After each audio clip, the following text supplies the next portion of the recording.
You see, our body is not who we are. We can convince ourselves that we are our body, but it doesn't make any difference. At the time of death, think of how many people die in a year on planet Billions. Earth. Billions, probably. Just amazing, no? Yeah. Each one of them doesn't understand the implication of dying. He's giving up his temporary body, and he's acting as though that's somehow strange. It's not only not strange, it's universal. It's not even universal. It's more than universal. I agree. So your question was, again, the emotional roller coaster? Yes, sir. That is because of the body. The emotion is connected to the body. Oh, yes. The mind is connected to the body until we beat it with a shoe and a stick. Shoe during the day, stick at night. So as long as our mind is attached to the body, it's like going to the movies.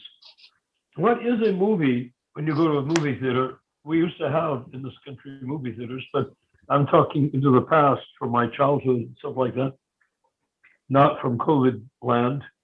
And that a movie is a little 35 millimeter series of photographs flipping after each other from a projector over the heads of everybody in the theater, right? Yes. Yes. When it lands on the screen, it becomes like 20 feet by 40 feet size. And when we look at the story, we weep, we identify with it, we weep, we laugh, we get bored, we walk out of the theater, whatever our reaction is. You see what I'm saying? Whatever our reaction is, we have a reaction as though those were real people on the screen. But they're not. They're just flickers coming from a 35 millimeter little photograph projected with a very strong light. So that's why our emotions are there. We're looking at watching a movie, temporary life. And in that movie, we see things that make us happy, we laugh. Things that make us sad, we cry. Things that make us angry. And all of those things are temporary, have nothing to do with who's the viewer of the movie, which is the spirit soul. We don't watch a movie with our body. We don't watch a movie with our body. What do we watch a movie with? The soul is watching. Consciousness is the indicator of the soul. We are conscious of the movie. So we look at it, but because we identify with our body, we get carried away with a story that A, doesn't exist now, B, most likely never existed, and C, doesn't even exist when the film is being shown. It's just an image that's projected on the screen. And we end up identifying with it for no good reason whatsoever. So the emotion and the body are one. Well, not exactly. The body is a machine. That's what Prabhupada says in the Gita. The soul is traveling, riding as though on a machine, meaning automobile. The body's a machine, like a car. The emotions are what we feel about the car, even though the car is not us, right? Yes. Where does the emotions come from? Well, part of the spirit? It is without the spirit or the soul, say, without the jiva, there will be no emotions. But And the no emotions body. of the jiva and no body, correct? Well, the body is due to the fact that the jiva has, for some reason, known only to oneself, identified with a temporary situation instead of his eternal relationship or his eternal identification in the kingdom of God. This goes so far beyond Christianity that it's like leaving Earth behind when you're in a rocket ship to Mars. I mean, it's just absolutely different. It's the same story, but it's understood accurately instead of mythologically the way Christianity tries to do it. I'm nothing against Christianity, it's just not very accurate. So the body does not have feelings. We think it does. It just does. Well, it doesn't have feelings at all. It doesn't even conscious. The consciousness is when the soul is lured into trying to identify with the body by the mind. The mind wants to identify with the body. So it drives the soul along and says, come on, let's have a good time. Look, Mark's out on a date. Wow, what could happen next? Whoa, what could happen next, you know? And, or whatever, you know, he's married, what's going to happen next? Who knows what's going to happen next? So what happens is that the soul is bewildered by the body via the mind, which is a via medium between the soul and the body. And when the mind goes into the body and identifies with it, that's when the body begins to think, dragging the soul into the equation. That's when the body begins to think, or when the mind begins to think and the soul begins to be persuaded that the body is the self. The body is not the self any more than the boat is the captain of the boat. The captain, the people on the person running the boat on the capstan, steering it through the water, is not the boat. Now, he may act as though he's the boat, he may think that he's the boat, but it doesn't have any effect because when you look at him, he's the guy with the steering wheel, the capstan, steering the boat through the water. You see? Does that make sense at all? Yes. Yes. Okay. So the mind is meant to be with the soul, just like a girlfriend is meant to be with her fiance, and not wander all over the place identifying with things that don't need identifying with. Oh, who else has joined us? Ananda Prabhu. Another question, Narayan. Yes. Emo, Well, you hear me? well, did you understand my Yes. answer at all? I Hey, Bo. certainly did. Another way to look at it, that you're not this body, is when you see a dead body. The body is there, but what's missing from it? Right. Or- We can't Maha- hang out, you know. Mahaprabhu we can't Das. body. Mahaprabhu Das says, what happens to the emotion when the body is gone? Does the No. emotion go with the body? No. When it's our The last emo- the emotion- breath. Our It's last temporary. breath.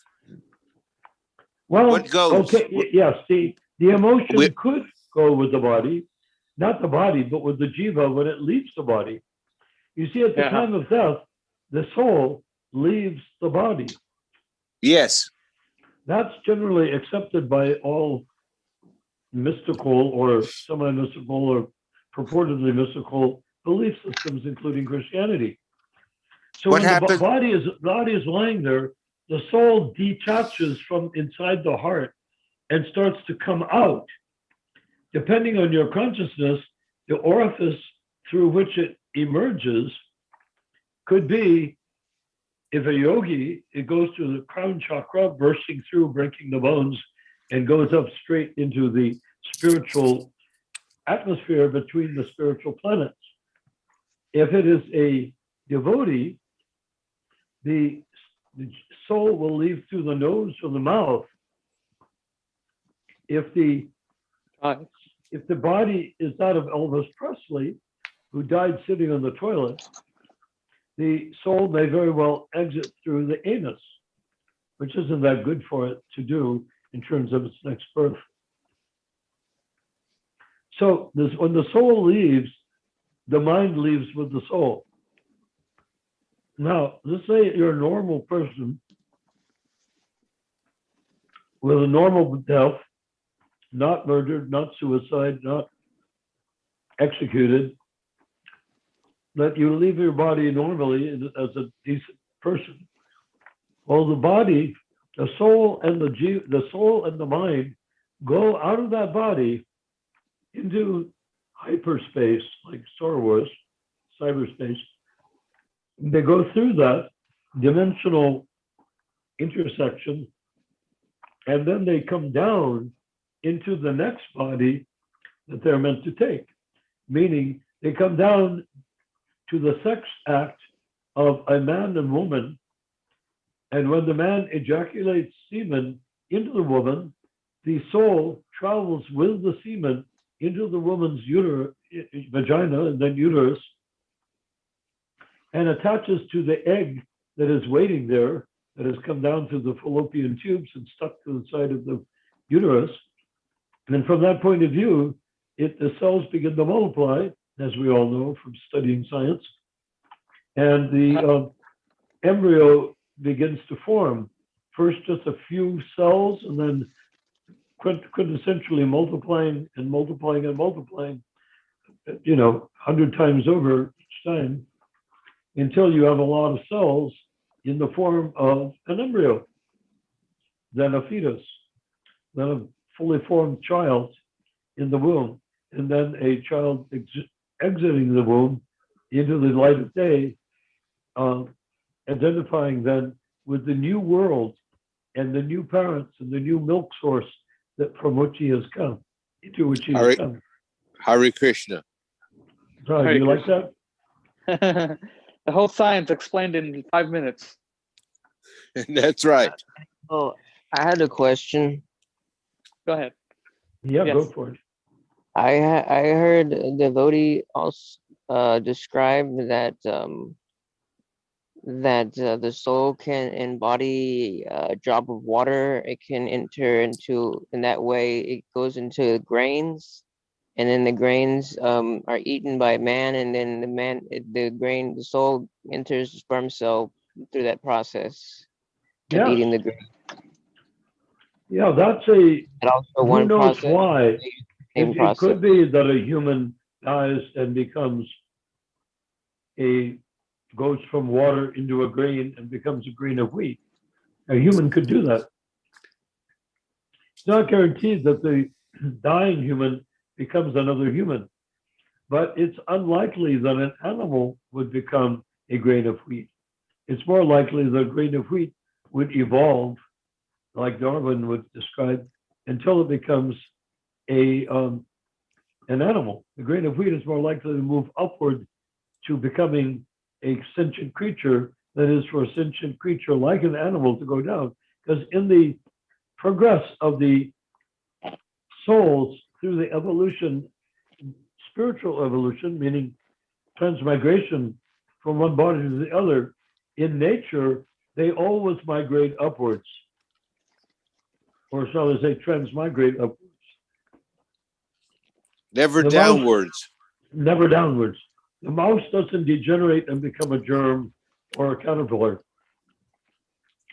The mouse will probably become a rat, and the rat to a cat, etc., moving upward.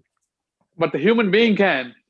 That's right. When it reaches a human status, the human has the capacity of misuse of his body and the misuse of his consciousness. The human being can go down again. How other those germs have to end up there? They have to start out as germs somehow, right? So describe the rains, the souls can come down from the higher planes in the rain and become soaked up by the plants, and the jiva then enters the grain like rice. from the rain. The drops of Narayan. water in the rain. Yep. Narayan, Yes, Prabhuji. how do we start out? Well, it depends on where Hello? we came from. Start out in what sense? Start out in our being. Oh, we don't. We're eternal. We don't start out. We're part and parcel of Krishna. Meaning Yes, we're but- part and parcel of the body of Krishna or the mind of Krishna, whatever it is. Krishna is complete in himself, and we are an infinitesimal part of that completeness. Okay? Hare Krishna. So because Krishna is complete, yet we can be separated from Krishna to be in an individual relationship with Krishna, which is what Krishna Loka is all about. And that everyone there is in a relationship with Krishna, even though they're part and parcel of Krishna. They have minute independence. That independence can be transferred. We're talking about Uttamadhikaris. When a person becomes the Uttamadhikari, he enters his relationship with Krishna. He enters his rasa with Krishna. Uttamadhikari, what does that mean? Oh, adhikar, it means the status, your status or position. Uttamadhikari. Uttam means up, It's like the highest, highest. or up, Uttan. upatam, yeah. Okay. The highest. Madhyam means medium. And Thank you. Kanishta refers to the lower stage of enlightened beings. Uttamadhikari. Yeah, Uttamadhikari, that's the kingdom of God does not contain anyone but Uttamadhikaris. Uttamadhikari. All right. Yeah, Thank you. Thank you. because they're all liberated souls in their relationship with Krishna. I have a Does that question, make- Prabhu. Yes, absolutely. Bhanu Prabhu, go ahead. Hare, Oh, Banu's with us. Hare Haribo. Krishna. Wow, where's Banu been? We miss Banu very much. Hare Bol. Bhanu's been in Samadhi for this long. He came out of Samadhi just tonight. Man. Somali. No, Samadhi. So what is Vaishnava Aparad, and how do you define the term Vaishnava in it? Vaishnava Aparad, well, that's when you have a spiritual person who's an Uttamadhikari, Hare Krishna. or even a person on the path of spiritual life.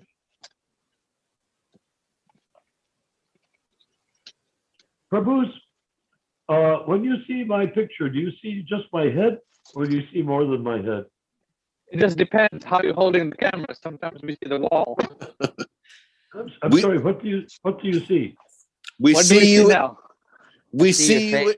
We see you in 1969. Yeah. Well, you see, right now, all I can see is an image of my head. Do you see more than that? Of Same, course same. we do.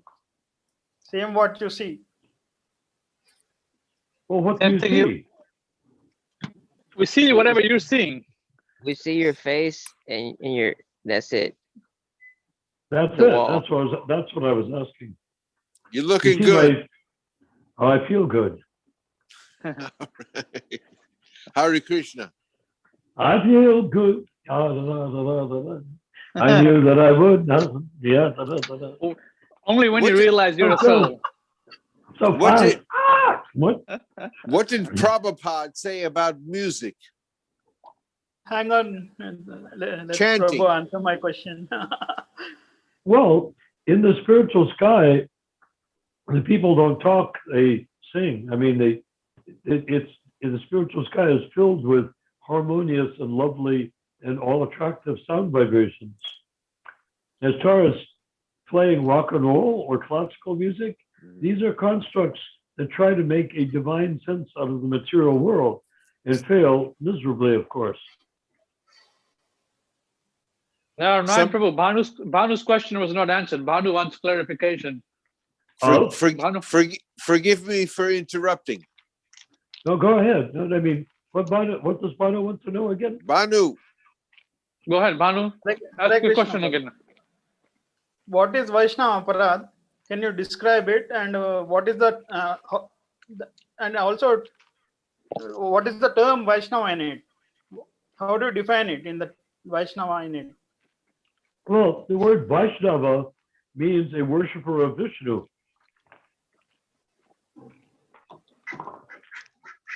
Vaishnava means Vishnu. The aparad part means an offense. Now, if somebody is a Vaishnava, we have to say either neophyte Vaishnava, Kanistadikari, or medium Madhyamadikari, but particularly Uttamadikari.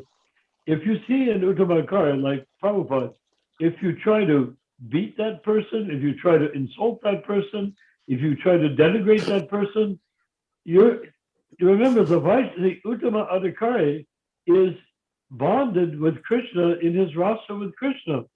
So anytime you criticize a Uttama Adhikari, you're committing a direct offense against Krishna.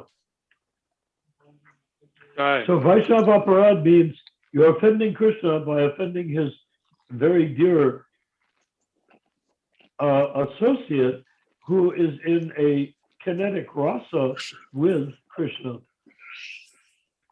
So the term Vaishnava and Vaishnava Aparad means Uttamadikari and only Uttamadikari? Well, Vaishnava means Uttamadikari, but we can extend that to you as a Vaishnava because you're a servant of the Uttamadikari.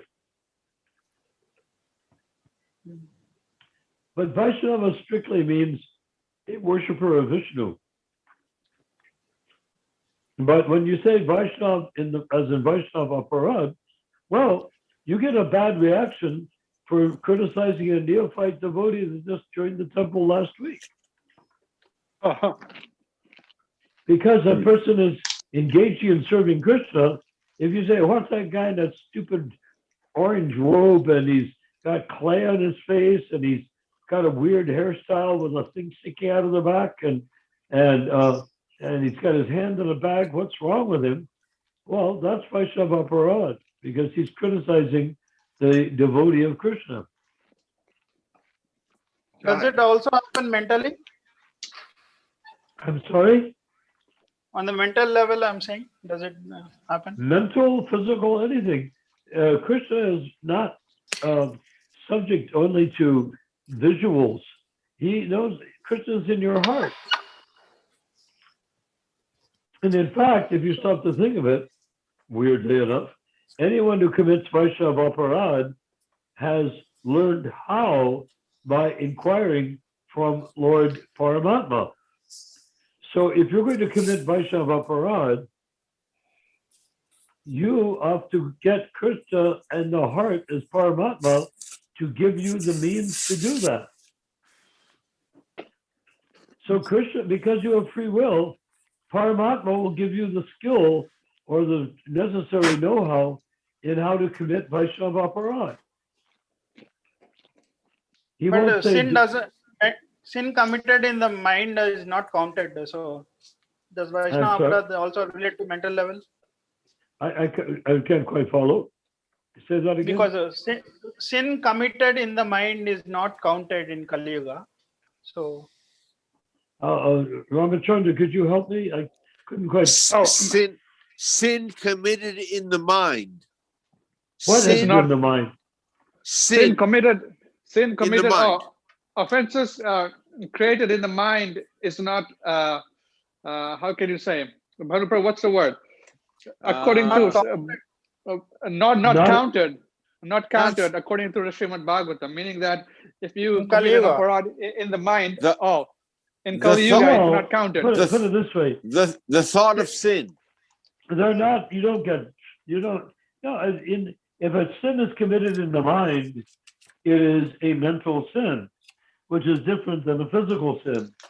If you're talking about aparad, then Vaishnava Aparad can easily exist in the mind. And you don't have to run after a pure devotee with a stick for Vaishnava Aparad. You can simply wish him ill with your mind. You can't say there's no reaction. hang on a sec. Well, no, I mean, keep going. Oh, You see what I mean? There's no, it's not, you don't have a free pass if your offense is mental, but it is far less than if it goes beyond mental. Like, Physical sin. now you could try to hit a devotee, a neophyte devotee in a temple with a stick, because you say, I hate anything to do with Krishna. Or you could publish something by writing in a newspaper or say something on the radio. Those are all offenses. Anything you say against Krishna is against the self, because we're part of Krishna. Anything we say against Krishna is speaking against our very own self, as well as the selves of all other living beings, including germs and wheat and pulsed grains and fruits and plants and dogs and cats.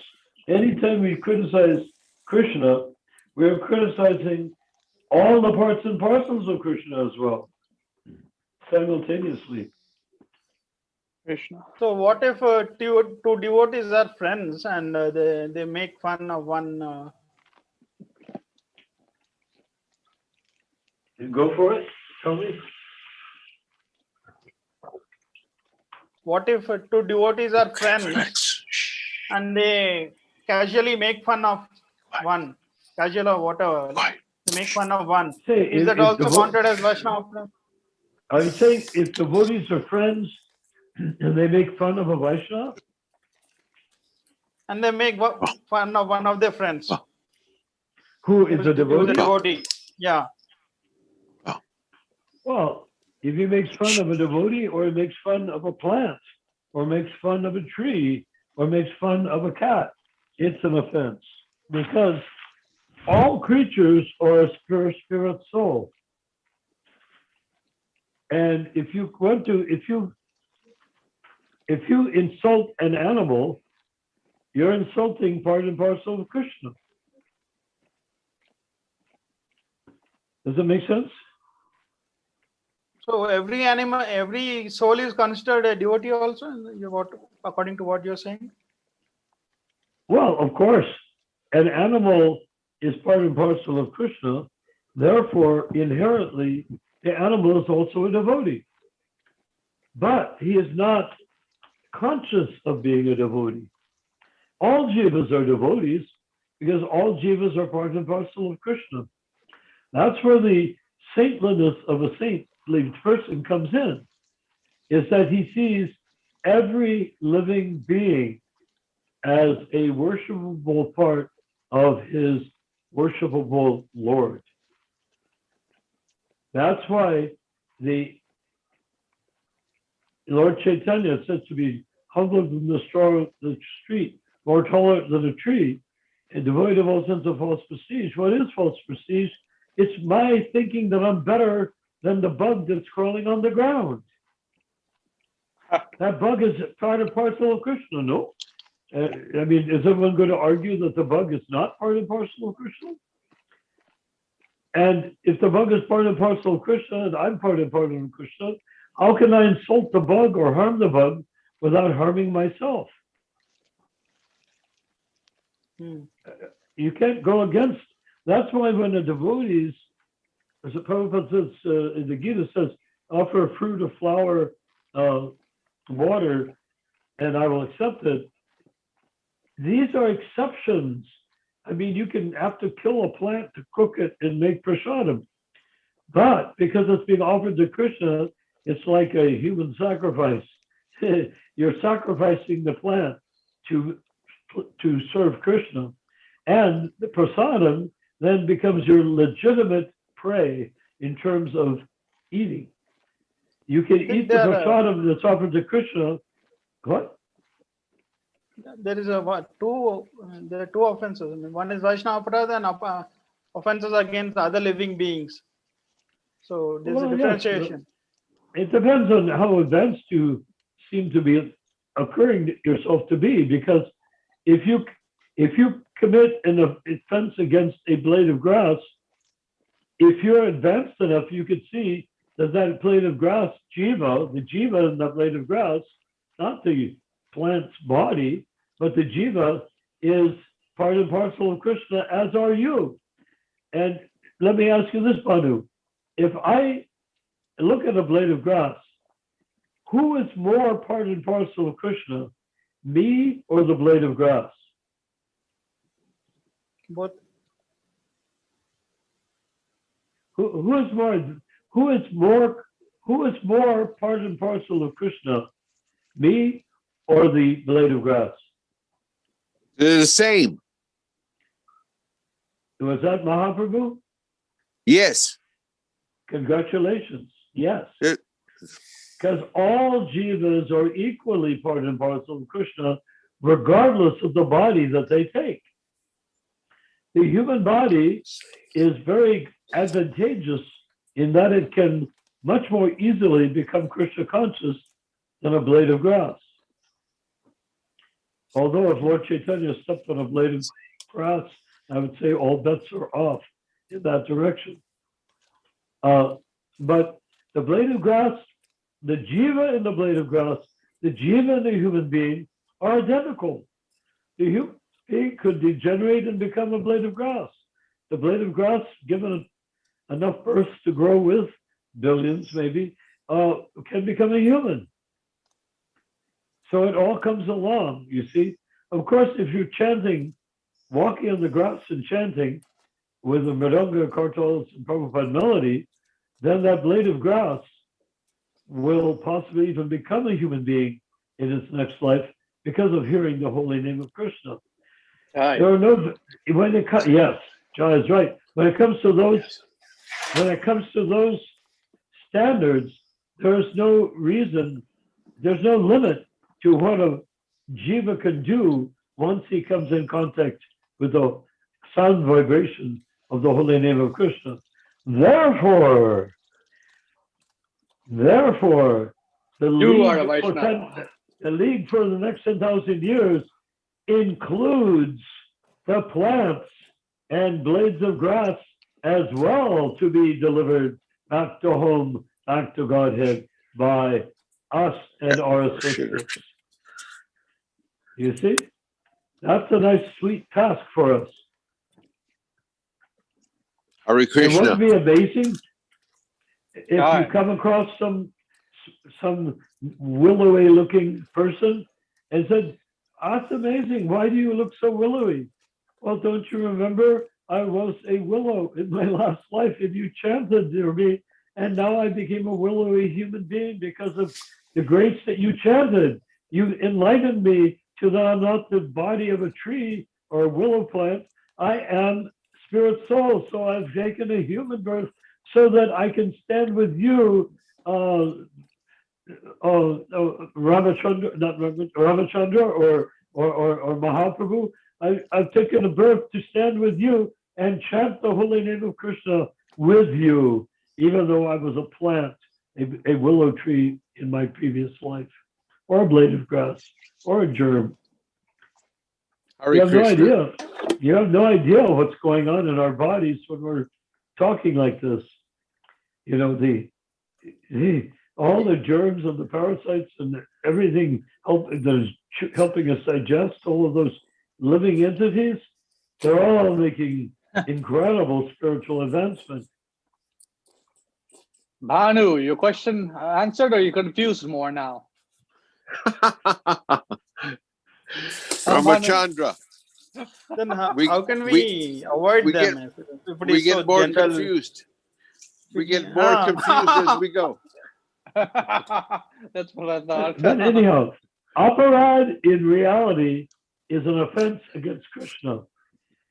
If someone is part and parcel of Krishna, this is the strict law that was given to me by Srila Prabhupada in 1968, basically, when he told me, how can I help this ant?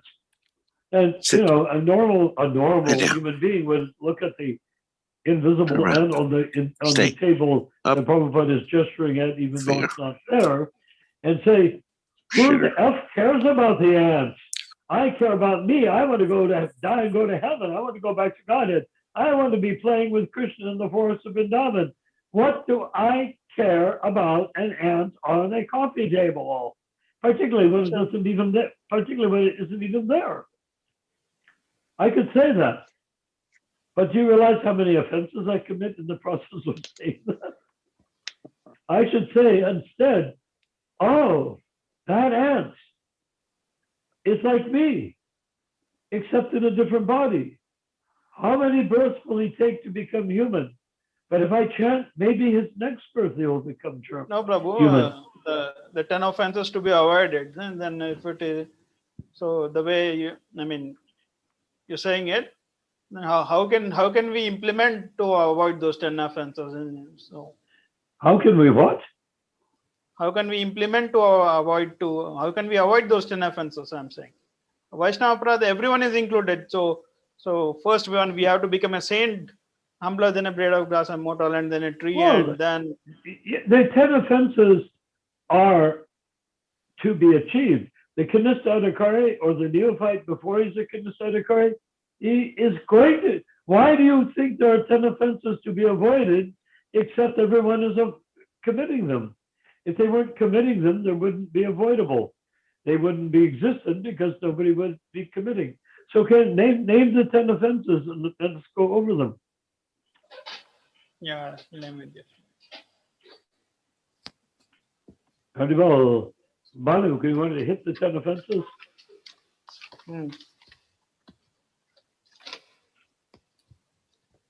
Bhanu, Jai. Bhanu's back with a vengeance. Yeah. I heard by the grapevine being Ramachandra Das, that you had some questions. Are these them? He has more questions. Okay, the 10 offenses. Okay. So far, To blaspheme or criticize the Vaishnavas. What?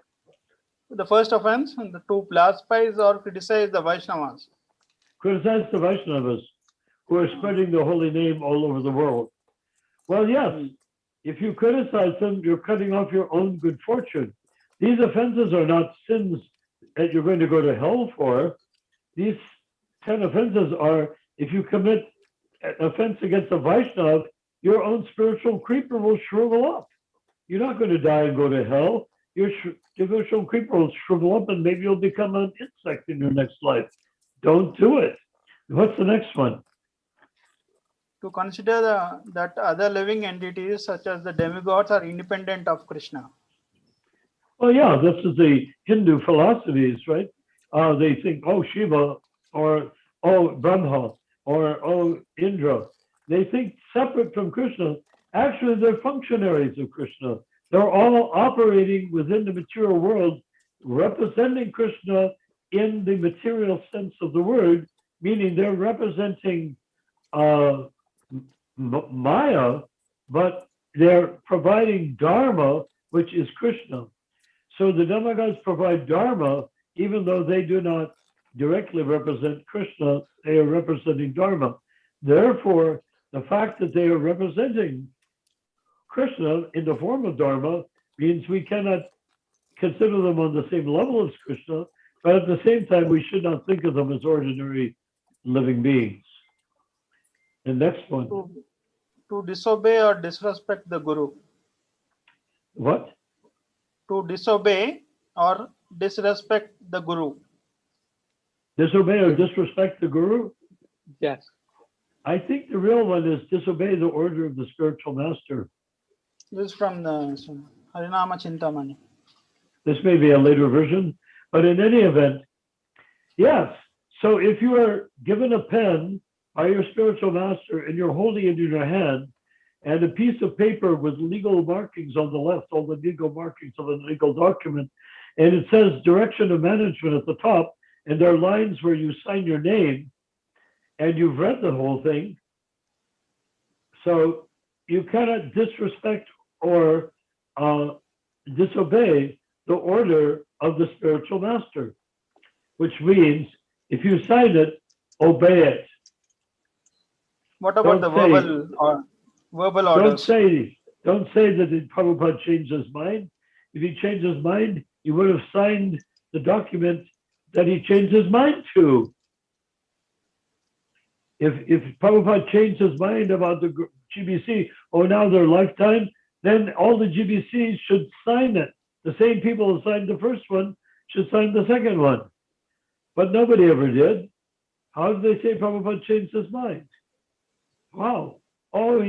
Because he recognized us as GBC and we were not elected. Yeah, well, you consider yourself damned lucky, because on another playing field, if Parshuram had been in charge instead of Prabhupada, you would have been dead meat. You would have been killed for disobedience. That's why Parshuram killed the Kshatriyas. Disobedient, unruly Kshatriyas. He killed them and drove them to Europe, where they became the Druids and the Brahmin Druids, and they became the cults and the what you call them, what is it called? The Druids the Druids, but the cults in Europe were called the what were they called? The instruction of the Guru, and everyone is not able to follow it to 100%. That everyone would be breaking it in the sense. Yes.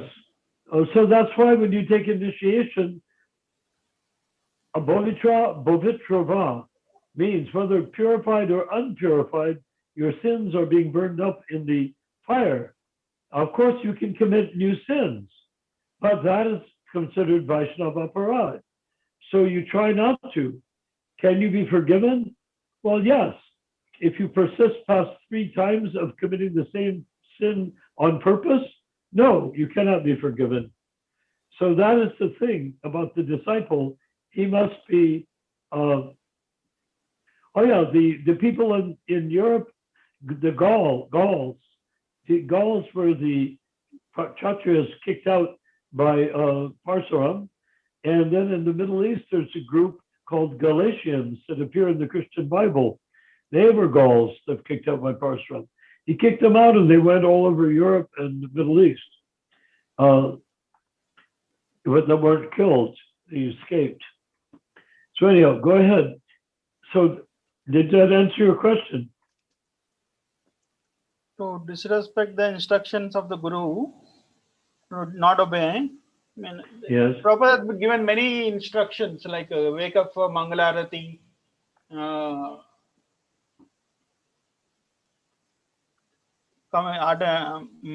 read the books, follow for regulative principles, chant 16 rounds, do Sankirtan.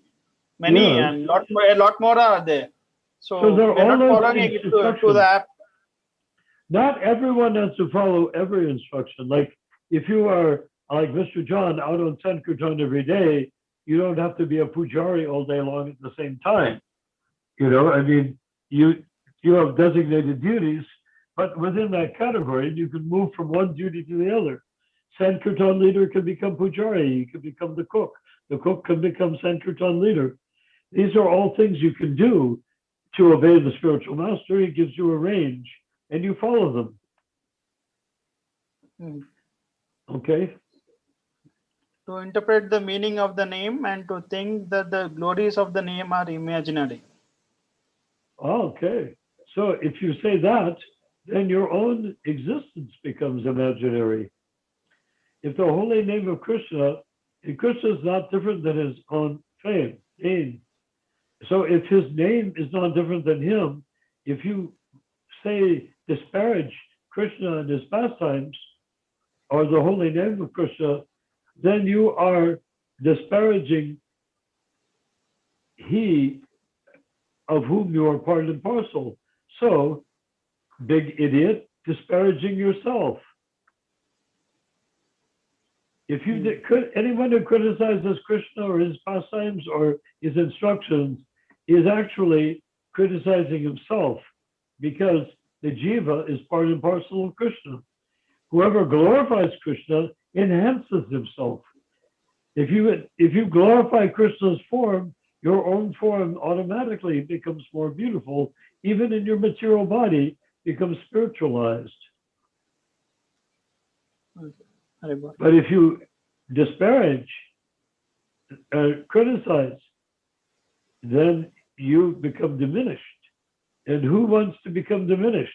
If you get a job as vice president of the bank, do you want to be demoted down to be bank teller or janitor or burglar? Bank robber? No, you want to go up from vice president to be president of the bank, and then from there to become the director of 20 banks. You want to go up, not down. So that's just a very common thing. Any materialist can tell you, don't go down, go up.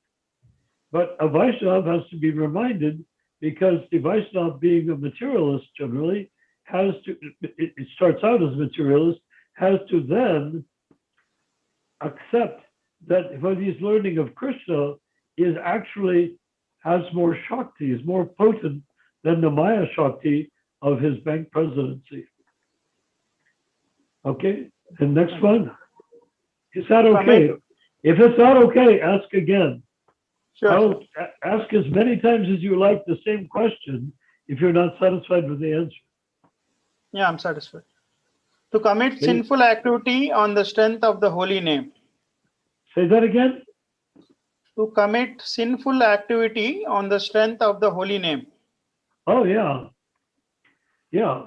So if you're a sannyasi and if you're Kirtanananda and you're worshipped as a guru while molesting children, then that is committing offenses on the strength of chanting the holy name. When Kirtanananda was approached by a lady that used to be married to Swarup, she said to Kirtanananda, the Gurukul teacher is having sex with my son. And Kirtanananda said, what is the difference? Sex is sex. So you can see that is a great offense for him to say how that. How wide or how narrow does this come? I'm sorry? How wide or how narrow could this come? Okay. But Ramachandra, can you help me there? How wide or how narrow does this come? How wide or how narrow does the offense against the holy name count? Yeah. To Well, commit the holy sinful name, activity on the strength of the holy name. The holy name, from our perspective, is non-dimensional.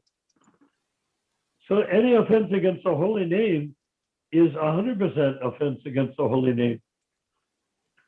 So on the that's why strength of the holy name. To commit sinful activity on the strength of the holy name. It's not that I committed a little offense. Any offense against the holy name is an offense against the holy name. But remember, as a newly initiated devotee, Prabhupada describes us as being in the clearing stage. That means we have anarthas or sins or past sins or memories of sins or hankering after sins that we either committed or forgot to commit before we joined the movement. Damn it, I wish I had committed that one before joining and giving it up. No, so any anartha or anything that is not pure devotional service has to be understood to be in the clearing stage. That means you keep on chanting japa, and instead of committing more and more offenses against the holy name, you commit fewer and fewer offenses against the holy name. That's the process of working within the context of the Kanista Adhikari platform. Chanting your rounds offensively will bring you higher up the scale so that you can become a pujari in the Kanista Adhikari platform, not just a street sweeper or latrine emptier in the Kanista Adhikari platform. You make progress, in other words. Keep going. To give the name to the unfaithful who are not ready to accept. Are you satisfied with that answer? Yeah. Okay. Next one. To give the name to the unfaithful who are not ready to accept.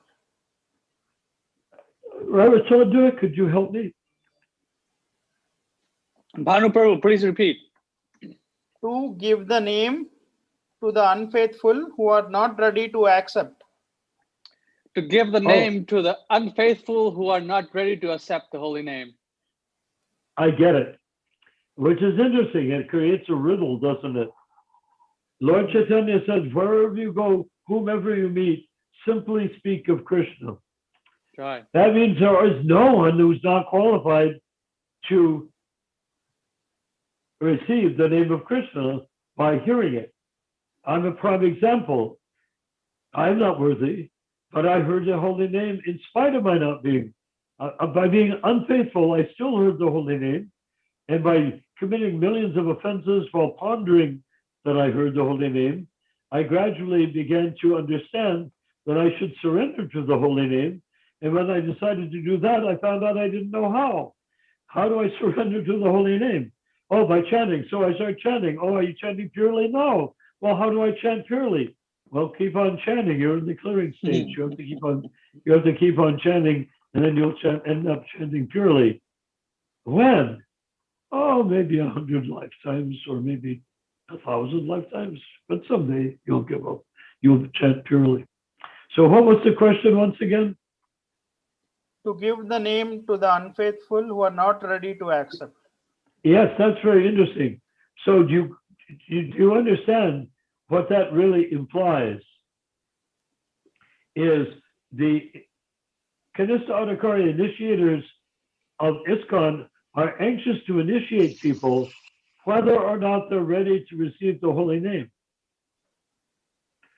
But for that reason, the person is supposed to give, their vow to follow regular principles, chant 16 rounds, and attend the morning evening program, read Prabhupada's books, take only prasadam. So those things mean the person's ready. So even the Kanista initiators are accepting that these people are worthy to hear the holy name. Who this, I think, specifically applies to is people who would, like, say, sell the holy name. Maharishi used to sell syllables of the Gayatri mantra, Om, Klim, Sovavat, Svatat, like that. He would sell them for $25 each.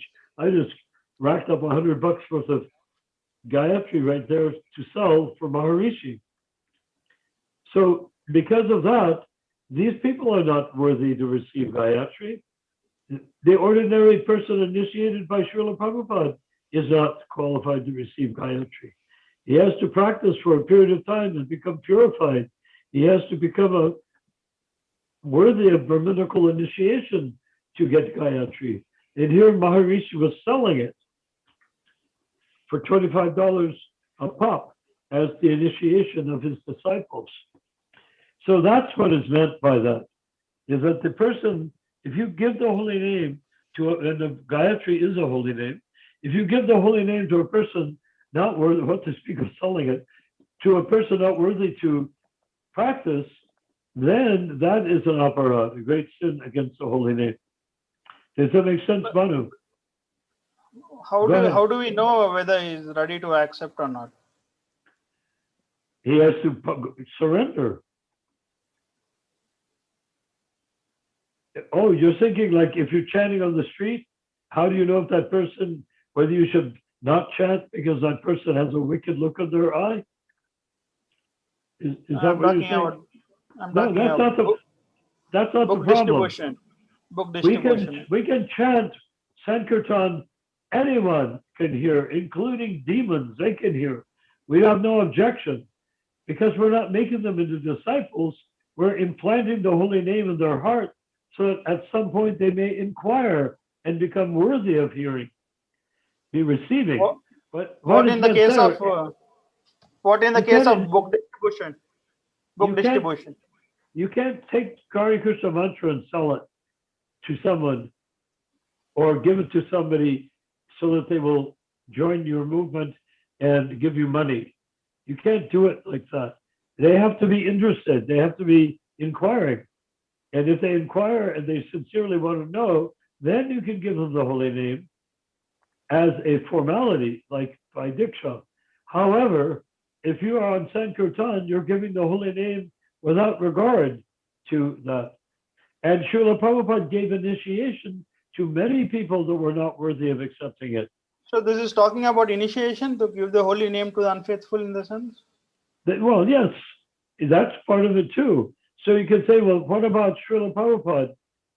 Why did he give initiation to people that were not solid as a rock in terms of their devotional service, even if they might have been very sincere at the moment that they accepted it? Because his countless mercy was unlimited. He did not mind taking on the suffering. He did not mind the prospect of roasting in hell for having given the holy name to the wrong person and initiating him. He would rather take that risk and see them start out. What to speak of our League of 10,000 years? People are nervous. Well, I don't know if I want to stay here for 10,000 years. Well, look at Prabhupada willing to go to hell for giving the holy name to an unworthy person because they asked for initiation. Of course, in this case, Krishna accepts it, and the person who asks for the initiation has to ask. If he doesn't ask, you can't give it to him, and you definitely can't just sell it to him. So that's the process. But it's a little trickier than the other ones, isn't it? Do you have more questions on that? So I'd like to read a paragraph before, which is above coming above the 10 offenses. Yeah. Sri Chaitanya said. Was that the last of the 10 offenses? No, we'll continue that. I had to read a paragraph, conversation between Chaitanya Mahaprabhu and Haridas Thakur. And Haridas Thakur is telling those offenses. Yes. Okay. Sri Chaitanya said, "O Haridasa, now describe in detail the offenses to the holy name." Haridasa answered, "By your power I will say what you make me say." Offenses to the holy name are analyzed as 10 according to the scripture. One should be fearful of committing these offenses. They are as follows. Okay, we recently discussed the 7th one. Yes, because we don't want to start out like committing offenses. How can we make advancement? So, but the people who commit the offenses, they can associate with those who are offenseless, meaning the Uttama Adhikari, pure devotee, the Acharya, like Srila Prabhupada and Bhakti Siddhanta Saraswati Thakur. They can associate with the pure devotee and thereby become freer from offenses until they become qualified to hear the holy name. So what's the next one?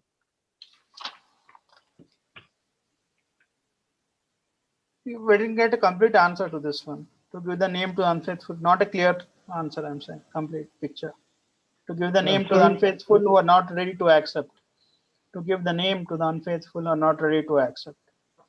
That's the one we just talked about. It's not a crystal clear answer. Not a, Did we just answer that one? yeah. Okay. Do you have any more questions in that regard? Because it's a very tricky question. What's the difference between Sankirtan and committing that offense?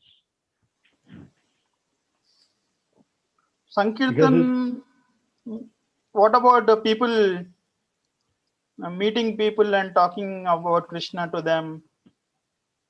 We don't know how they would respond and giving them and telling them to chant Hare Krishna mantra, one round. The devotee takes that risk. The devotee takes the risk of preaching to the unqualified listener. However, if you have someone like Narayan Maharaj, who was in having his people give classes in San Diego at his center in San Diego, where Marines and drunkards come in to sit down to see what they're up to, and he's talking about Krishna's intimate pastimes. The lecturer is talking about Krishna's intimate pastimes from the writings of Narayan Maharaj, which Narayan Maharaj wants them to do. That is a great aparat to do that. That is doom, spiritual doom, to discuss the gopis' pastimes as though it were the pastimes of a sex worker in the Marine station in San Diego. You can't do that. So that's what the indication is there. So Narayana Maharaj committed that great apparat by making intimate pastimes available to non-devotees. And even if they were neophyte devotees, a neophyte devotee still may have some sex desire. So he starts hearing these intimate pastimes of Krishna raking his fingernails on the breasts of the gopis in great detail. Well, he might get aroused, mightn't he? Thinking of a woman. He's not yet clear of all material sexual desire. That means he's a Kanistha Adhikari. Kanistha Adhikari means that he is following the four regulative principles. So by hearing about Krishna, Jiva Goswami's description of Krishna's intimate pastimes with the gopis is an aparad if you have any sex desire. Because you'll misunderstand it. You'll think of the gopi as a girl, not as a goddess. Well, certainly, yes. Okay, so go ahead. To consider the holy name as karma and pious activity. Say that again. To consider the holy name as karma and pious activity. I don't catch the last two words. Karma and pious activity. Okay, pious activity. What's the word before it? Something in pious Karma. activity? Karma. Oh, karma? Yeah. Oh, yeah. Yeah, we can't consider, because a lot of people then are in India do chant the Hare Krishna mantra to increase their good karma. Oh, if I chant Hare Krishna, I'll burn up my bad karma. That will increase my good karma. And that way I can enjoy more, get a better wife, or get more money in my business, or something like that. They're thinking by chanting Hare Krishna, I'll increase my material good fortune because I'm burning up my bad karma by chanting. That's what they hear. But that's not the full point. It's not a material task, and it's not a dharmic thing to do to purify yourself of bad karma. It is meant to purify yourself of all anarthas, including the desire to make money in the first place.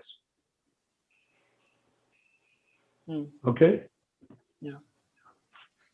Okay. Any more? Ninth Any, We got two more. which Ninth one are we on? We just told. I just told the eighth one. The eighth one? Okay. So you're going to do the ninth or the eighth? Ninth. Okay. To be inattentive while chanting the holy name. Oh, yes. That's sort of shooting yourself in the foot, isn't it?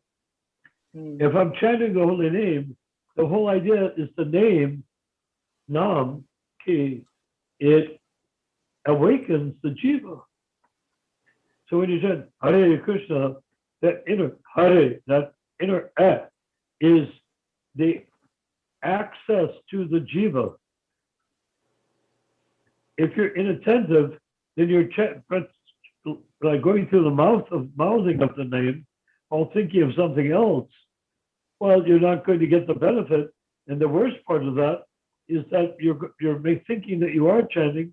So how long will it take for you to come to the realization that you're not really chanting?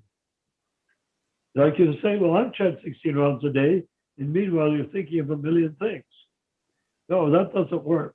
You have to chant single-mindedly with the idea that the sound vibration, Hare Krishna, Krishna Krishna, Hare Hare, Hare Ram, Ram Ram, Hare Hare, that mantra takes you to your spiritual identity. And if you're inattentive, the mantra is going Hare Krishna, like that, and meanwhile you're thinking about something else. How could you possibly make much advancement? You get a few bits of credit for chanting at all, but what's the use of chanting offensively or inattentively? What's the use of doing that? Okay, next one. After having taken correct knowledge, being aware of the glories of the name, to remain attached to the material world of I and mind, and ultimately reject the name. Aha. So now we have come to the great, as Hitler put it in his book, Kampf, or struggle. I like the word Kampf. It sounds better than struggle. Struggle is sort of like, sounds like a struggling thing. I'm struggling all over the place. It sounds like you're grappling it. But Kampf is like a warlike connection with something, which is what your struggle boils down to. Just like attentive chanting gives you Krishna in his sound vibrational form. So that's like Kampf. Kampf means you struggle. So read that one again. After having taken correct knowledge, being aware of the glories of the name, to remain attached to the material world of I and mind, and ultimately reject the name. Oh yes. So that's the struggle. That's the Kampf of the Kanista Adhikari. The Kanista Adhikari is attached to all sorts of things while chanting the holy name.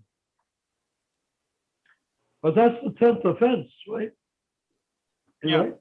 10th. Okay, that means you can, if you are attached to things as you come up to the platform of that 10th offense, that's part of the process. Those 10 offenses, chanting the holy name means committing 10 offenses. All of them. We commit 10 offenses when we chant the holy name.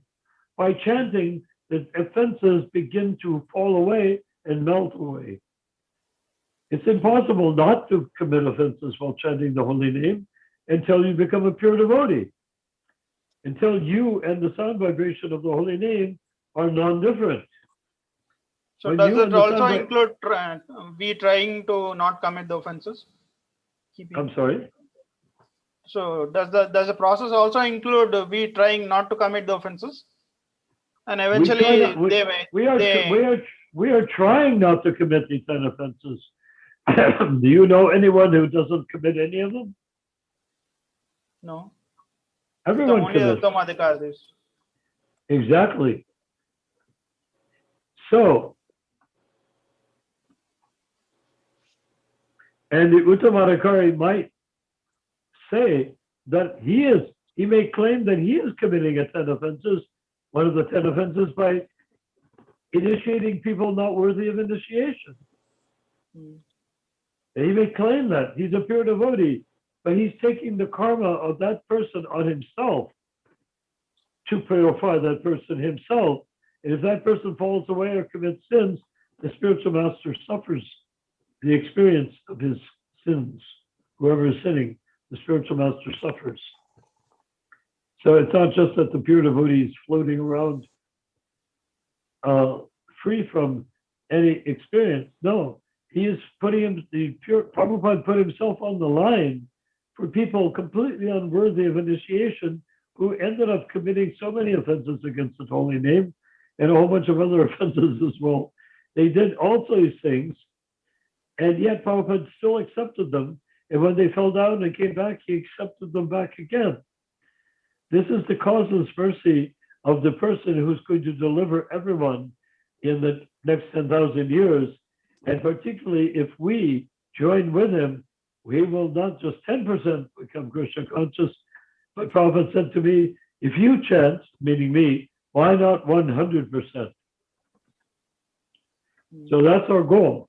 That's our league of 10,000 years. If we chant, why not 100%? That's why I want everyone in our group, everyone who is a devotee in ISKCON, to become, following the league's direction, an Uttama Adhikari. So that wherever we go, whomever we meet, people will be immediately transformed into devotee by the sound vibration emanating from our lips, rather than just introduced to it secondhand because we're secondhand listeners and secondhand chanters. If we are pure chanter, then they will get a pure message. They will become pure. It's as simple as that. Does that make sense? Yeah, but So okay, yeah, but I'd like to go a little further. By remaining attached while chanting the holy name, to become the Madhyamadikari is the process of giving up, not only developing attachment for Krishna with the help of Paramatma and spiritual master, real spiritual master, Uttamadikari. Not only is that process, but it's also the process of giving up the material attachment mentioned in the 10th offense. You get that, right?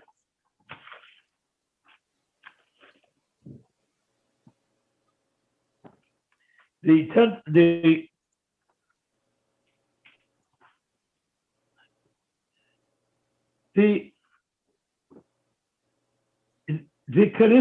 Madhyamadikari enters into Madhyamadikari with devotion for Krishna and attempt to perfect that devotion into a rasa with Krishna by begging Paramatma to guide him how to develop a rasa with Krishna. And Krishna inspires or speaks to the Paramatma and helps you develop your rasa with Krishna. Krishna's not going to speak to any of us one-on-one. That's why if we die, we do not get to talk to Krishna. Why? Because Krishna has we don't have a basis of conversation. What would we do? See Krishna and chant badly? See Krishna and say he didn't read all of Prabhupada's books? See Krishna and say, well, I didn't understand half the Gita, but I want to go back to Godhead anyhow. No.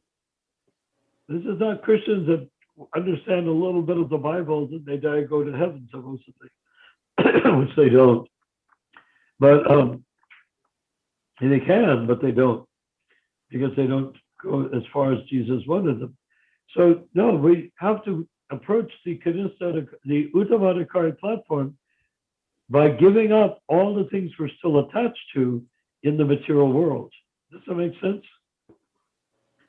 so All the things that give up our attachments while maintaining attachments while chanting we cannot become a genuine Madhyamadikari. We can begin to become a Madhyamadikari, but we cannot complete Madhyamadikari platform until we have relinquished any desire for sense enjoyment. We can't become, because it's incompatible. It's rasabhasya, incompatible relationship. Rasabhasya means conflicting relationship, not rasa means harmonious, intimate, reciprocal relationship. So our rasa with Prabhupada or with Lord Krishna has to be reciprocal. It cannot be done simply by the act of dying, which we're going to do whether we're a devotee or not. So, I mean, if I just die, why does that guarantee anything? We should understand that. It guarantees we will eventually go back to Godhead, but it doesn't guarantee that when you die, you go back to Godhead in this one lifetime. Because if you have any attachments for anything, you have to take another birth and chant some more until you've purified, and take as many births as it's necessary.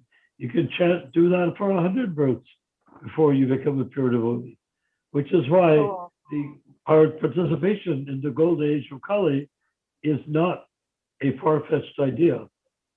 It's a practical we keep concept. chanting the Mahamantra many rounds so that we can chant the pure round. Is that so?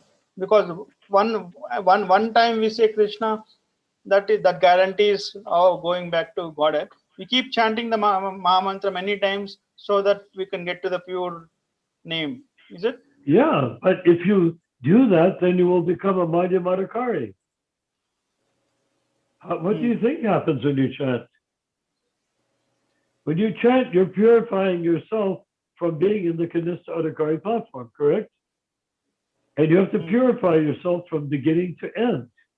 It's not just that you chant nicely and then you go back to Godhead. You have to purify yourself 10%, 100% purified by chanting.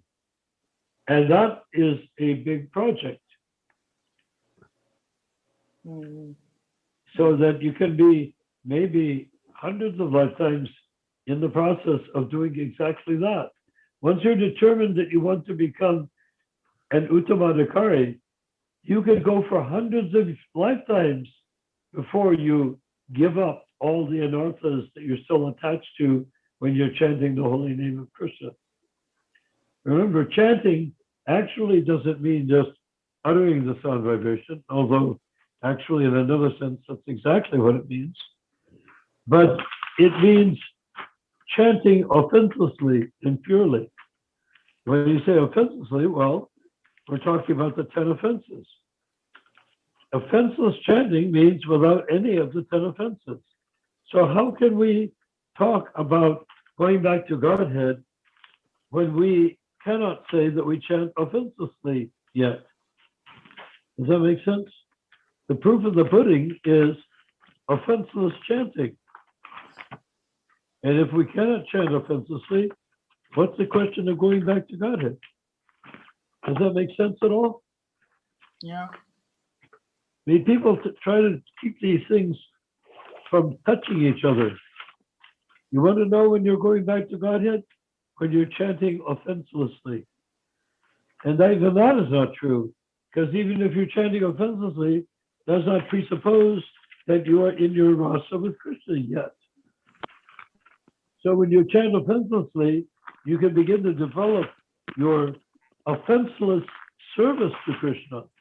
And when you do that, and Krishna accepts it, then you go back to Godhead.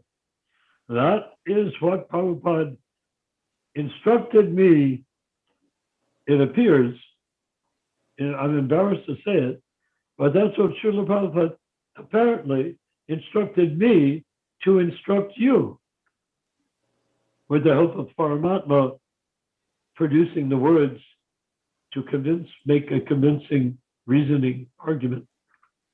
That makes sense? Hare Krishna. Hare Krishna. So offenseless chanting is what it takes. Does that make sense? And the offenseless chanting means none of the 10 offenses at all. None of the 10 offenses. Offenseless chanting. And including the last one, which obviously for practically everybody is the most difficult one to give up. That's material attachments while chanting the holy name. Well, who's going to say right now that they have no material attachments? And yet people come popping out of the woodwork saying, oh, will I go back to Godhead when I die if I chant all my rounds? Well, are you chanting offenselessly? If you are, probably. If you're not, then you've just answered your own question. If you're not chanting offenselessly, then there's no question of going back to Godhead in this lifetime.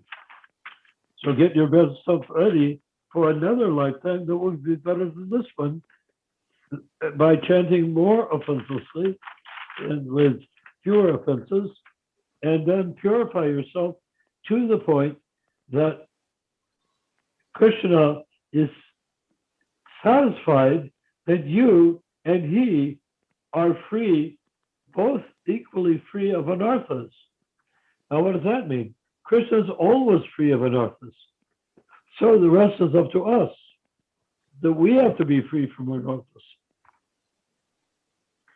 It's not like Christianity where you die and you go to heaven. It's not like you go to the grave and wait for the great resurrection. No, you have to do it. The jiva has to become offenseless And the mind has to be offenseless, not identifying with the body, as we've discussed earlier. And then chanting offensively. Then, after chanting offensively, performing seva to Lord Krishna that he likes so much that he doesn't want to be in Krishna Loka without you being there with him. So that's the process of Uttamadhikari.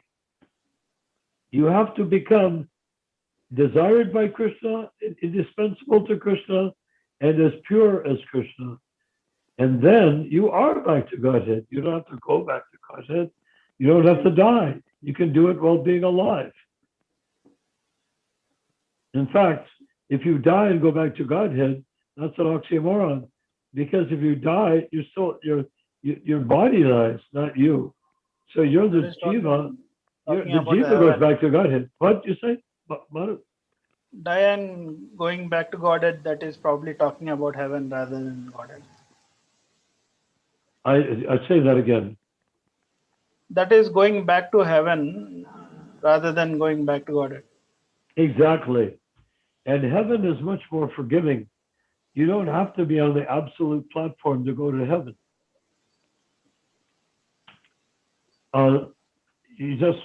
But Jesus expected for people to go to heaven, they have to take a vow of absolute poverty, where they have only enough clothes to cover their nakedness, and they only eat enough to keep body and soul together. And when you do that, while preaching the glories of God to your fellow human beings, and then you die at that point, then you're going to heaven would be basically inevitable. But just doing all sorts of sinful things and asking for forgiveness from a priest at the time of death is not the same thing as offenselessness. Yeah. Right? So you can't go back to Godhead by forgiveness. And quite frankly, you cannot even go to Swargaloka by forgiveness. Just like anything else in the universe, you have to earn it.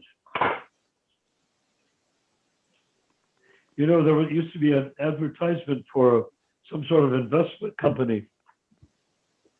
And this guy, an English actor, I forget what his name is, he comes out and says, I got my money the old-fashioned way. I earned it. So that's the whole thing. No free ride. You have to earn it. And you earn it through purity and by devotional service. So even becoming pure is not good. You can become pure as a yogi and go into the Brahman, which is Brahmajyoti, which is the spiritually charged space in between Vishnu planets. But that's not the same thing as going back to Godhead. To go back to Godhead, you have to earn it. And how do you earn it? By acting in such a way that Krishna is totally pleased. And why should it be easier for a woman to seduce a man than it is for a jiva to seduce Krishna with his pure devotional service? I mean, we have no doubt that seductive women can seduce men. And then they enter into rasas with those men, meaning relishable relationships with the men they seduce. And the man reciprocates, and then the old saying, Victorian saying, she chased him and he chased her until she caught him. Well, when Krishna then sees the jiva is completely surrendered and rendering service that is so pleasing that he cannot stand that jiva will not be in his direct association, then that's when the person becomes the Uttamadhikari. Does that make sense? Mhm. Does that make? That's how you become the Uttamadikari. Mhm. Yeah. So that's why our association, our League for 10,000 Years of Golden Age of Kali, or 10,000 years of the Age of Kali, whatever we want to say, we cannot use the whole thing all the time, but we can say the League of 10,000 Years.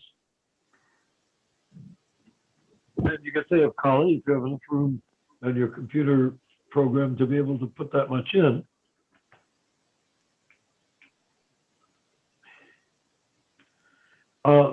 But in any event, the meaning of it is we're in this 10,000 years. Now we can sit back and have a istagosti right now and say, brethren, what are we going to do with this 10,000 years? If we look at this 10,000 years as our temple, as our mandir, this 10,000 years is our, what you call it, is our chatra. It is our field of activity. So the question is, okay, brethren, if we agree that this 10,000 years, we're in it, we have no present plan or we have no present system to immediately get out of it. So let's ask, if this 10,000 years is ours to use, then let's ask ourselves and each other, brethren, what are we going to do with this 10,000 years? Does that make sense?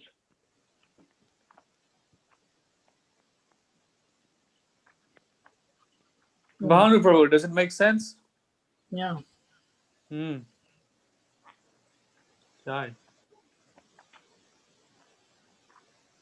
So in this 10,000 years, what are we going to do? Well, the first thing to do is obvious. We need to complete the Kanistha Adhikari platform. You say, good, how many days or hours or weeks will that take? And I could say, and possibly how many lifetimes that will that take? It doesn't, there's no measure, there's no way to measure how long it will take to give up being a Kanistha Adhikari. What it is think of what it takes to give up being a Kanistha Adhikari. We have to give up, in the end, we have to give up even the slightest dream of sense gratification.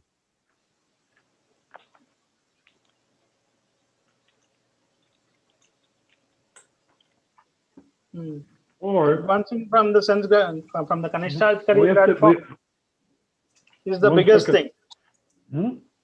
Is the biggest step I'm saying, from Kanishta Adhikari to Madhyama Adhikari. Well, you know you're ready for Madhyama Adhikari when you no longer have any relationship to the 10th offense.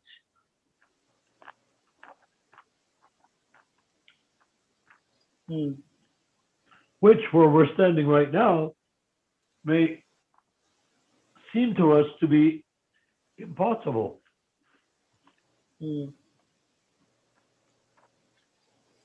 So we get this dream, I'll die and go to heaven. I'll die and go to Krishna Loka. That's not how it works. You have to have no shred of material desire if you want to go to Krishna Loka. Right? But how is that we can have desires in Krishna Loka but not have any desires over here? Because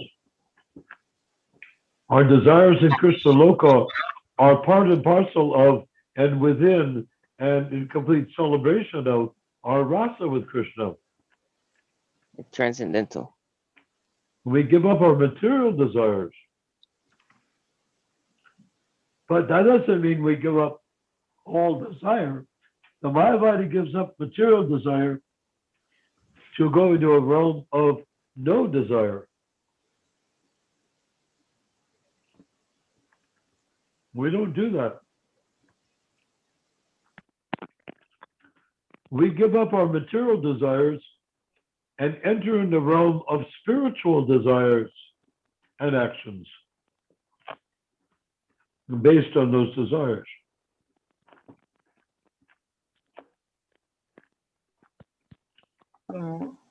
What are the Is it- spiritual desires?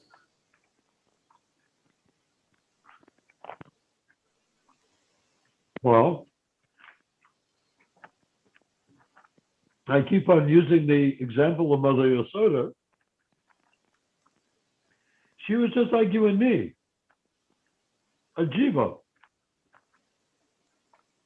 At one time, I don't know if she was a blade of grass in Krishna Loka or a tree, but she began to develop motherly feelings for Krishna. So those motherly feelings towards Krishna, not towards having sex and having her baby and cutting the umbilical cord and raising it and teaching it about God or something of that sort. That's not what Mother Yasoda wanted to do. Mother Yasoda wanted to develop the desire to be Krishna's mother, to give him milk, to change his clothes, to tie him up to a grinding motor, to notice that he's stealing butter and giving it to the monkeys. All these things Mother Yasoda became aware of after or instead of having any material desire. You see, none of those are material desires. For a mother to want to nurse her child is a very wonderful material desire. But for Mother Yasoda to want to give milk to Krishna is a transcendental desire and cannot exist if there's any material desire also in her mentality or heart. Does that make sense?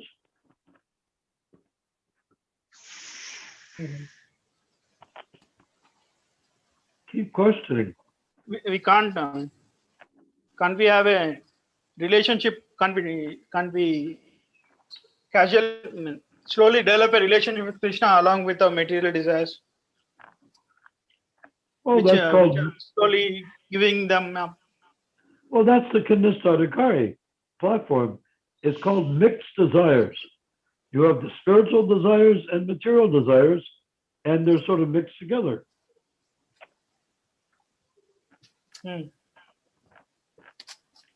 But you're talking about Krishna Loka.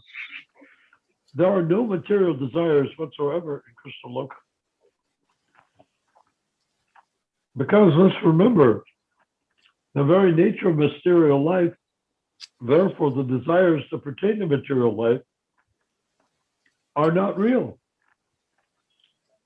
They're So that's illusions. very easy over there, no? So to have spiritual desires in the spiritual world, it's easier in the Goloka. Yeah, there's no resemblance between the spiritual desires in Krishna Loka, Goloka Vrindavan, and the material desires on earth.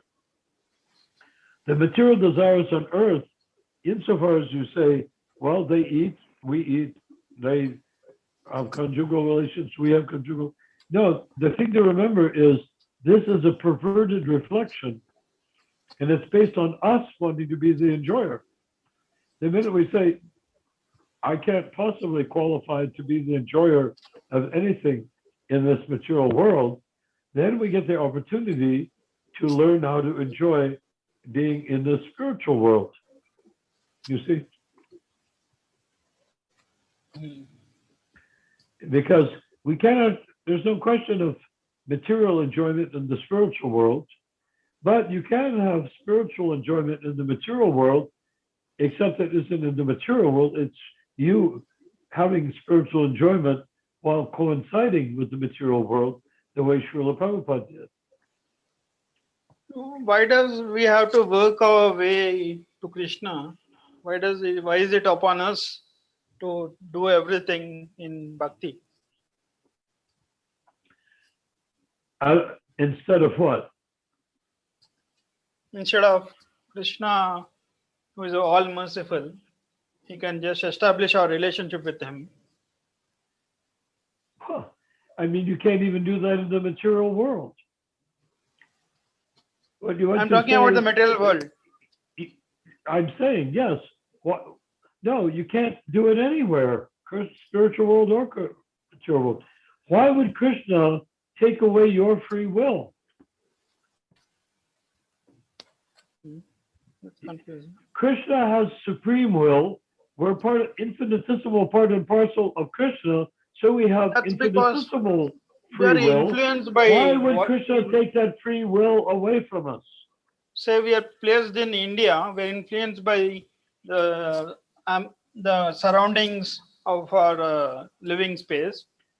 So we are subjected to it. If we are living in one of the spiritual worlds, then we are we behave accordingly. Because we don't desire to be in the spiritual world. We don't. We are desiring and we are working towards it, isn't it? So Yeah. So if you're working towards it, as a Madhyamanakari, then Krishna's working towards it, towards you. You have to meet halfway. Why would Krishna take you back to Krishna Loka when you don't know what to do in Krishna Loka? You'd be unqualified. To use modern language, you don't have the skill sets to go to act in Krishna Loka. How could you do anything in Krishna Loka if you haven't developed how to do it? The jiva knows how to act in Krishna Loka, but he has to practice and become the resident of Krishna Loka. He can't just be thrust there by Krishna. What? I Put it mean, the this way, journey is good. if The Krishna picks you spiritual up and journey, what? the spiritual journey is really wonderful to be in it. But we do experience suffering since you are in the material world sometimes. That part I'm talking about it. Because you're in the body. I don't quite follow. I thought you were saying, why doesn't Krishna simply pick us up and take us back to Krishna Loka because he loves us?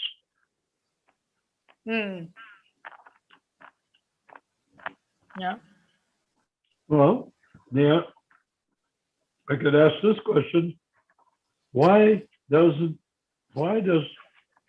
Krishna allow us to have material bodies in the first place if he loves us? Well, I mean, we wish for it, but we are also wishing right now to go to spiritual world. Why is it happening instantly? I'm saying. Oh, are you sure you're wishing that? I mean, what did Krishna ask that? Then are you sure? Are you wishing it? Are you telling me When- you have no material desire? No. Why bring all that into qualification? All that for the qualification level to go, because Well, we're subjected could- to the condition over here. You know, this sounds so much like the way Shravan thinks. I thought you had gotten beyond that. No, this is also a question I need to get cleared, because there are many aspects to devotional service. This is one way of looking at it. But what about the word pure devotional service? What is pure devotional service? How would you define it?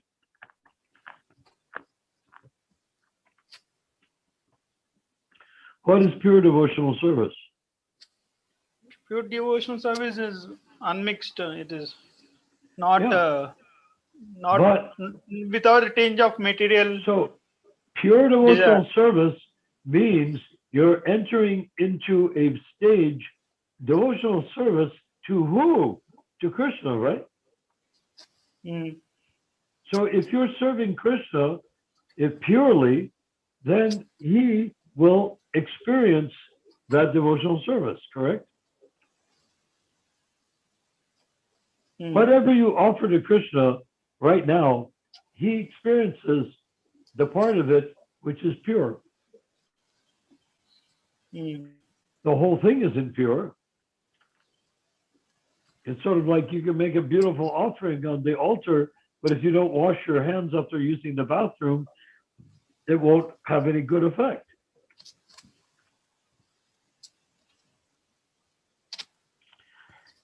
Everything has to be lined up. So, but why is Krishna part in? I mean, why is your making? I mean, why is he making us apart from him for many thousands of lifetimes, millions, billions of uncountable of lifetimes? Because that's what we want, Manu. That's what we wanted. Every moment of every day, we're making a plot how to remain in this material world, how to enjoy ourselves. Oh, I'm done. I'll enjoy myself some more. Then I'll become holy man when I'm old. I mean, come on. Everybody's in this material world doing things that they have chosen to do. You mean to say that real desire is when you don't have any material desires? That is the real desire of going back to God. The real desire is when you don't have any material desires. Exactly. Where's the purity in our desire? You remember that story about the wedding party that took off in a boat up the Ganges, and they were rowing the boat, big boat, with the whole 50, 100 people on it, and they all go to sleep. They roll themselves up in their sleeping bags.